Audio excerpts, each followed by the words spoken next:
Hello అండి, నమస్తే, welcome back to our channel. So ఈరోజు Sunday special chicken and biryani అనమాట.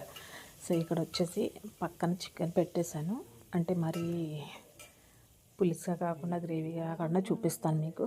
పక్కన వచ్చేసి బిర్యానీ వండుతున్నాను, ఇంకా ఉడుకుతుంది.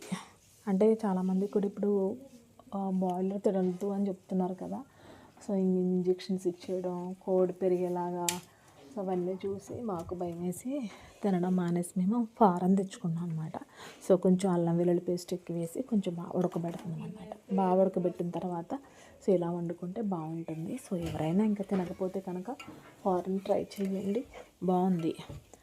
సో నెక్స్ట్ వచ్చేసి బిర్యానీ కోసం ఇక్కడ వండుతున్నాను. సండే కదా, ఆ రోజు కూడా మాకు ఏంటంటే కొంచెం వర్షంగా ఉంది. అందుకని చెప్పేసి వాళ్ళకు కూడా కొంచెం బిర్యానీ కావాలని చెప్పేసి అంటే పిల్లలు వండుతున్నాను.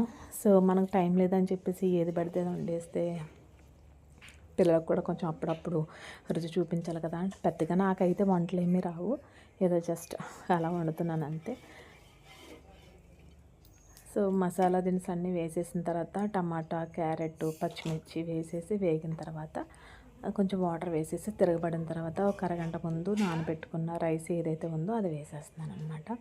సో ఈ వాడే బియ్యం కూడా బాస్మతి ఏం వాడమండి, మామూలుగా సన్న బియ్యం అయితే వాడతాము. అంటే రేషన్ బియ్యం వాడితే బిర్యానీకి అంటుకుపోతుంది కదా, అందుకని చెప్పేసి అనమాట.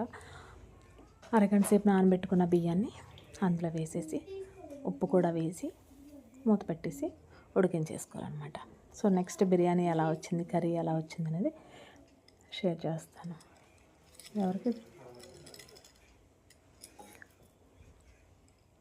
సో తప్పకుండా వీడియో షేర్ అవుతున్నాయి. సో ప్లీజ్ సబ్స్క్రైబ్ చేసి మీ చిన్న సపోర్ట్ నాకు ఎంత ఇస్తారని చెప్పి నేను ఆశిస్తున్నానండి.